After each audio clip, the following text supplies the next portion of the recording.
سر سے والد کا سایہ اٹھ جاتا ہے تو پھر بڑی تکلیفیں، بڑی ذلتیں برداشت کرنا پڑتی ہیں۔ اللہ تعالیٰ کی بارگاہ میں دعا ہے کہ جن کے والدین سلامت ہیں اللہ تعالیٰ انہیں لمبی عمر عطا فرمائے، اور جن کے والدین اس دنیا سے چلے گئے ہیں حالت ایمان کے ساتھ اللہ تعالیٰ انہیں جنت الفردوس میں اعلیٰ سے اعلیٰ مقام عطا فرمائے۔ یہ ماں بیٹی تھی، بہت زیادہ نیک تھی، پرہیزگار تھی، نماز پڑھتی تھیں، روزے رکھتی تھیں، خالی ٹائم میں کیا کرتی تھی؟ کپڑوں کی سلائی کرتی تھی۔ ماں کیا کرتی تھی؟ لوگوں کے گھروں میں جا کے ان کے برتن وغیرہ دھو دیتی تھی، ان کے کپڑے وغیرہ دھلتی تھی، تھوڑے سے جو پیسے ملتے تھے ان سے گھر چلا کرتا تھا۔ ادھر بیٹی کیا کرتی تھی؟ بیٹی کپڑوں کو سلا کرتی تھی، جو عورتوں کے کپڑے ہوا کرتے ہیں ان کو سل کے اور گزارا کیا کرتی تھی۔ ماں لوگوں کے گھروں پہ جا کے برتن اور کپڑوں کو دھو کے پیسے جو ملتے تھے وہ لاتی تھی، بیٹی ادھر کپڑے سلتی تھی، اس سے جو ملتے تھے آرام سے ان کا گھر چلتا تھا، اور تھوڑا تھوڑا کر کے یہ تھوڑا سامان بھی اکٹھا کرتے تھے کیونکہ بیٹی کی شادی بھی قریب آ گئی۔ تو یہ سماج ایسا ہے نا، اس میں اگر جہیز نہیں دیا جائے گا تو پھر بیٹی کی شادی بڑی مشکل ہو جاتی ہے۔ اللہ تعالیٰ ایسے لوگوں کو ہدایت عطا فرمائے کہ جو جہیز کی وجہ سے شادیاں کرتے ہیں۔ اور ہم نے تو ایک مشن چلایا ہے اور اس میں تقریباً 1500 1550 سے اوپر لوگ جڑے ہوئے ہیں جنہوں نے قسم کھائی ہے کہ ہم جہیز نہیں لیں گے اور الحمدللہ ایسے ہی شادی کریں گے بغیر جہیز کے۔ اللہ تعالیٰ ان نوجوانوں کے جذبے کو سلامت رکھے۔ بہت زیادہ انہوں نے بڑا قدم اٹھایا ہے کہ جو انہوں نے قسم کھائی ہے کہ ہم 1 روپیہ بھی جہیز نہیں لیں گے۔ اللہ تعالیٰ انہیں سلامت رکھے اور ایسے ہمارے نوجوانوں کو جذبہ عطا فرمائے کہ وہ بھی کہیں کہ ہم بھی شادی میں جہیز نہیں لیں گے۔ ہم نے بالکل یہ نہیں منع کیا اگر کوئی دے تو نہ لو، کوئی دے رہا ہے اپنی بیٹی کو تو لے لو، لیکن اپنی طرف سے کبھی ڈیمانڈ نہ کرو۔ اور یہ زیادہ بہتر ہے کہ اب منع کر دو آپ کہ نہیں نہیں ہمیں جہیز نہیں چاہیے، ہم آپ کے جہیز کے بھوکے نہیں ہیں۔ تو ایسے لوگ ہمارے پاس ہیں کہ جنہوں نے کہا کہ ہمیں اگر جہیز ملے گا تب بھی نہیں لیں گے۔ اللہ تعالیٰ اس پر استقامت عطا فرمائے اور ہمارے نوجوانوں کو اس میں جڑنے کی توفیق عطا فرمائے۔ تو میں عرض کر رہا تھا یہ جو بیٹی تھی کام کرتی تھی، تو ایک دن اس کے پاس 2 عورتیں آئیں، وہ کپڑے سلوانے کے لیے آئیں، کہنے لگی بہن ہمارے کپڑے سل دو۔ تو اس نے کہا کہ ٹھیک ہے سل دیں گے۔ تو انہوں نے کچھ ڈیزائن بتائی کہ ایسے سلنے ہیں ویسے سلنے ہیں۔ اس نے کہا نہیں میں یہ نہیں کر سکتی، میں سلنا جانتی ہوں لیکن سلوں گی نہیں۔ انہوں نے کہا کیوں، کیا تمہیں تکلیف ہے؟ لوگ سلتے ہیں کپڑے تو ہم اس لیے آپ کے پاس آئے، آپ اچھی سلتی ہیں، آپ کے سلے ہوئے کپڑے محلے کی ساری عورتیں پہنتی ہیں، آپ اچھا سلتی ہیں۔ تو کہا بالکل اچھا سلتی ہوں لیکن جیسی آپ ڈیمانڈ کر رہی ہیں ہم ویسا نہیں سل پائیں گے۔ کہا ہماری ڈیمانڈ کیا؟ ہم نے ڈیزائن بتا دی۔ کہا ڈیزائن ٹھیک ہے ہم ڈیزائن بھی ڈال دیں گے، لیکن جو آپ نے مجھے یہ بتایا نا کہ بازو اس میں نہیں آئے گا اور یہاں بازو تک رہے گا آپ کا اور اس کے نیچے سب کھلا رہے گا، اولی منہ مجھے نہیں کرنا آئے گا، اس لیے کہ میں ایک عزت دار لڑکی ہوں اور اللہ سے ڈرنے والی ہوں، مجھے پتا ہے میں جیسے پہنتی ہوں ویسے میں سل دوں گی، لیکن آپ کی ڈیمانڈ پر آپ جو بتا رہی ہو نا کہ بس یہیں بازو تک آئے گا اس کے نیچے سب کھلا رہے گا، تو یہ مجھے کرنا نہیں ہے کیونکہ اللہ سے خوف کرتی ہوں، اللہ سے ڈر لگتا ہے، آپ بھی ڈرو۔ اس نے کہا میں آپ کو 1000 روپے دے دوں گی، لوگ 200-250 روپے لیتے ہیں، میں آپ کو 1000 روپے دوں گی سلنے کے۔ اس نے کہا اللہ کا خوف کرا مجھے 5000 دو پھر بھی میں نہیں سلوں گی۔ کہا اچھا ہاں، بولی میں اللہ سے ڈرتی ہوں، اللہ سے ڈر لگتا ہے، جو اللہ سے ڈرتا ہے وہی کامیاب ہوتا ہے، جو اللہ سے ڈرتا ہے اللہ تعالیٰ اسے ہی جنت عطا فرماتا ہے۔ اگر میں آپ سے 1000 روپے لے کے اور یہ سوٹ سل دوں آپ کو، یہ کپڑا میں سل دوں تو اللہ کو کیا منہ دکھاؤں گی کہ میں نے سلا تھا آپ کو پہننے کے لیے اور آپ پہن کے نکلی تھی اور غیر مردوں کی نظر آپ کے جسم میں پڑی تھی۔ چاہیے تو آپ کو یہ کہ آپ اپنے جسم کو چھپا کے چلیں اور آپ مجھ سے کہتی ہیں کہ میں اس کو کھول دوں تاکہ لوگوں کی نظریں اس پر پڑیں، میں یہ نہیں کر سکتی۔ انہوں نے کہا میں آپ کو اور بڑھا دوں گی پیسے۔ انہوں نے کہا خدا کے واسطے آپ لوگ چلے جاؤ یہاں سے، میں نہیں کر سکتی یہ۔ چلی گئی دونوں، بہت نیک تھی، پرہیزگار تھی۔ پھر کیا ہوا کہ کچھ دنوں میں انہوں نے پیسے اکٹھے کیے، جمع کیے، سلائی کر کے اس کی ماں نے اس کی شادی کر دی۔ لڑکا بھی غریب تھا، کوئی زیادہ مالدار نہیں تھا، پیسے والا نہیں تھا، غریب لڑکا تھا، شادی کر دی۔ اب اس کی ماں نے کہا بیٹا ہم دونوں لوگ ہی تنہا یہاں اکیلے رہتے ہیں، اگر تم میری بیٹی کو یہاں سے لے جاؤ گے اور کہیں گھر پہ رکھو گے ہم تو اکیلے ہو جائیں گے، تو ہم تو ویسے ہی مر جائیں گے، تو آپ ہمارے ہی گھر میں رہ لو۔ تو اس نے ریکویسٹ کی اس سے، تو لڑکا بھی مان گیا۔ لڑکے نے کہا اماں جیسا آپ کہتی ہو میں ویسا ہی کروں گا، ٹھیک ہے اگر آپ کی مرضی ہے کہ ہم لوگ آپ کے ساتھ رہیں تو ٹھیک ہے آپ کے ساتھ رہیں گے۔ لڑکا ساتھ میں رہنے لگا۔ اب یہ 3 لوگ ہو گئے۔ اب لڑکا بھی تھوڑا بہت کام کرتا تھا، مزدوری کرتا تھا، محنت کرتا تھا اور پیسے لاتا تھا۔ ایک دن کیا ہوا کہ جہاں وہ کام کرتا تھا وہاں سے اس کا کام ہٹ گیا، اب لڑکے کے پاس کوئی کام نہیں رہا۔ اب یہ لڑکی جو تھی ادھر کچھ دنوں میں یہ پریگننٹ ہو گئی تھی، حاملہ ہو گئی تھی، تو اس کو اب مشین چلانے میں دقت آتی تھی، اب یہ سلائی نہیں کر سکتی تھی۔ اب کیا ہوا، بوڑھی ماں بس دوسروں کے برتن دھوتی تھی، کپڑے دھوتی تھی، ان سے جو پیسے ملتے تھے بس اسی سے یہ اپنا گھر چلایا کرتی تھی اور بہت زیادہ یہ لوگ پریشان ہو گئے، سارے پیسے خرچ ہو گئے۔ اب کیا تھا، لڑکے کی کہیں بھی کوئی نوکری نہیں لگ رہی تھی، کوئی کام نہیں، اب بس چڑچڑاپن ہو گیا، آپس میں روز لڑائیاں۔ ایک بات یاد رکھیں، جب ایسا ماحول آتا ہے نا کہ کسی کا کام نہیں لگتا، پیسوں کی کمی ہو جاتی ہے، پھر چڑچڑاپن شروع ہو جاتا ہے، آپس میں لڑائیاں شروع ہو جاتی ہیں۔ وہ جو پیسے ختم ہونے لگتے ہیں تو پھر چڑچڑاپن ہوتا ہے، وہ اس سے لڑتا ہے، وہ اس سے لڑتا ہے، یہ باتیں ہوا کرتی ہیں۔ تو اب کیا ہوا، میاں بیوی آپس میں لڑنے لگے۔ وہ کہتی ہے کہ تم کیسے ہو کہ تم مرد ہو کر، لڑکا ہو کر تم کام کر کے نہیں لا پا رہے ہو، ہم یہاں مشین چلا کے پیسے کما رہے تھے، لیکن اب کیا حاملہ ہو گئے، پریگننٹ ہیں، اب ہم سے مشین چلے گی نہیں۔ وہ کہتا ہے میری بیوی، میں کیا بتاؤں، میری شریک حیات مجھے کوئی کام پہ نہیں رکھتا، مجھے نوکری بھی نہیں مل رہی، ذرا مانے تو میری بات۔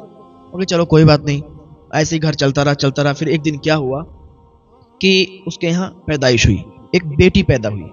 جب بیٹی کی پیدائش ہوئی تو بہت خوشیوں کا ماحول تھا، کیونکہ بیٹیاں جو ہوتی ہیں نا اللہ کی رحمت ہوا کرتی ہیں۔ جس گھر میں وہ پیدا ہوتی ہیں اپنی قسمت کا خود لایا کرتی ہیں، جس گھر میں وہ پیدا ہوا کرتی ہیں ان میں برکتیں ہی برکتیں ہوا کرتی ہیں، ان کے آنے سے بہت سارے کام بن جایا کرتے ہیں۔ آج کل کے ہمارے معاشرے میں لوگ یہ سمجھتے ہیں کہ جب بیٹیاں پیدا ہوتی ہیں تو وہ منحوس ہوا کرتی ہیں، وہ نحوست ہوا کرتی ہے۔ اللہ کا خوف کرو یار، تمہاری سوچ غلط ہے۔ جس گھر میں بیٹی پیدا ہوتی ہے اللہ کی رحمت آتی ہے اور اس گھر میں برکتیں ہی برکتیں ہوا کرتی ہیں، لوگوں کے بگڑے ہوئے کام بیٹی کے آنے سے بن جایا کرتے ہیں۔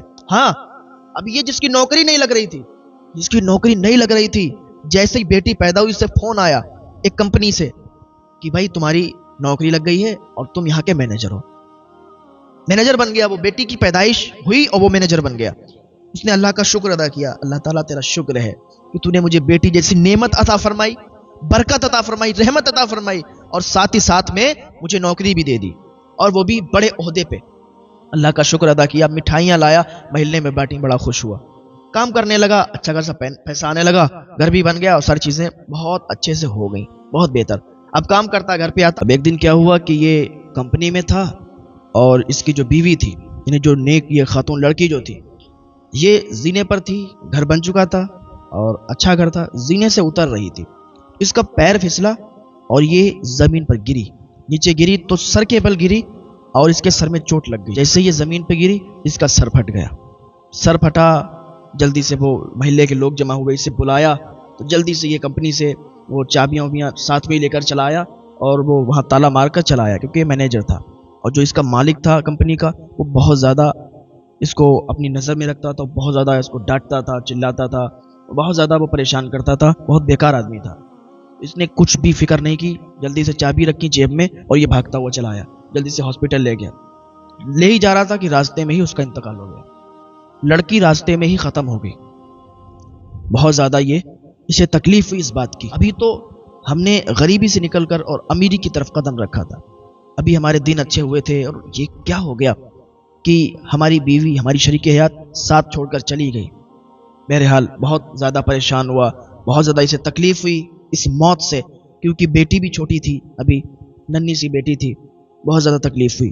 جلدی سے اس کو جنازے کو تیار کیا گیا اور اس کے جنازے کو لے کر قبرستان میں لے جایا گیا، اور وہاں اس کے جنازے کو، اس کی میت کو دفن کر دیا گیا، اس لڑکی کو دفن کر دیا گیا۔ سارے لوگ واپس آ گئے۔ بیٹھا تھا، اداس تھا کہ اچانک سے مالک کا فون آیا کہ تم مجھے چابیاں ابھی لا کے دے دو، کیونکہ صبح کو جلدی سے ہم اس کو تالا کھلوا کے اس میں کام شروع کروائیں گے۔ اس نے کہا ٹھیک ہے میں چابیاں دیتا ہوں۔ دیکھا جیب میں تو چابی نہیں، چابی غائب۔ اب یہ سوچنے لگا کہ کیا ہوا، مالک تو اتنا زیادہ غصہ کرے گا، چابیاں کیا ہوئیں، کدھر گئی؟ یہ سوچنے لگا تو اس کے ذہن میں آیا کہ چابی تو میری جیب میں تھی اور میں قبر میں اترا تھا، تو ہو سکتا ہے قبر میں چابیاں گر گئی ہوں۔ بھاگتا ہوا، دوڑتا ہوا، رات میں ہی قبرستان پہنچا۔ قبرستان گیا، جانے کے بعد قبر کو کھودنا شروع کیا۔ جو قبر کھودنے والا ہوتا اس نے دیکھا کہ بھائی کیا بات ہے، کون ہو تم، کفن چرانے آئے ہو؟ ٹارچ جلائی، دیکھا تم تو وہی ہو جن کی بیوی کا انتقال ہو گیا تھا، آج ہی دفن ہوا۔ کہ ہاں میں وہی ہوں، لیکن وہ سارا انہوں نے قصہ سنایا کہ وہ مالک بڑا بیکار ہے، چابیاں شاید کسی میں گر گئی ہیں۔ تو قبر کھودنے والے نے بھی ساتھ میں قبر کھدوانا شروع کیا۔ قبر کھدنے لگی، قبر کو کھودا گیا، آدھی قبر کھودی تھی کہ کیا دیکھتے ہیں کہ اندر اس کے جو بیوی تھی نا، اس کے ہونٹ بڑے بڑے اور ان پر عذاب شروع تھا، اس میں سے آگ جل رہی تھی۔ جلدی سے انہوں نے قبر بند کی اور وہاں سے بھاگ لگائی، آ کے بس گھر پہ بیٹھ کے اور اداس ہو گیا۔ اس کا چہرہ، اس کا ساری عجیب سوچ میں تھا اور بہت زیادہ حیران پریشان۔ کہ ساس آئیں اور کہنے لگیں کہ بیٹا کیا ہوا، کیسے اداس اور عجیب سی شکل لے کے بیٹھے ہو؟ اس نے کہا ماں جی بس کچھ مت پوچھیے، میں ابھی گیا تھا اور میں نے دیکھا بھی، کبھی بھی اتنے سال ہم لوگ ساتھ میں رہے، ہم نے کبھی بھی کوئی گناہ کرتے اس کو نہیں دیکھا، وہ حافظ قرآن بھی ہے، اور آج میں نے کیا دیکھا کہ اتنی چابیاں اس قبر میں چھوڑ دی، میں نے وہ قبر میں ہی دب گئی، تو میں نکالنے گیا تھا، میں نے قبر کھولی تو اس میں آگ جل رہی تھی، اس کے ہونٹ جو تھے بڑے بڑے تھے، اس میں جو تھی آگ نکل رہی تھی، اس پر عذاب۔ میں تنگ رہ گیا دیکھ کر کہ ایسی بات کیوں ہو سکتی ہے، میں نے کبھی گناہ کرتے نہیں دیکھا، کبھی کوئی اس کو غلط بات کرتے نہیں دیکھا، تو پھر کیوں ایسا ہو سکتا ہے؟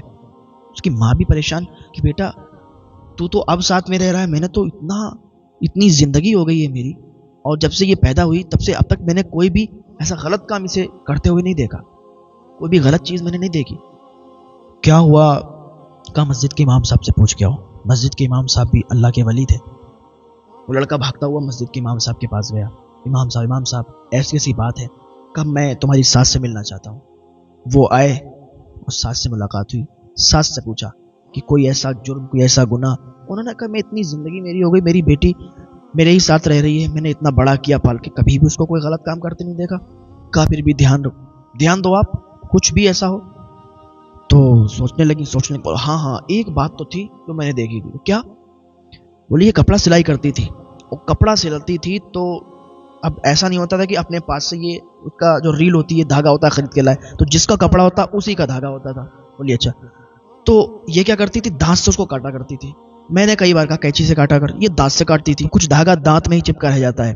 تو جس دن اس کی موت ہوئی تھی اس دن اس نے دانت سے دھاگا کاٹا تھا، اور یہ جب اوپر سے آ رہی تھی تو دانت میں اس کے دھاگا تھا اور دانت سے اس کو چبا رہی تھی۔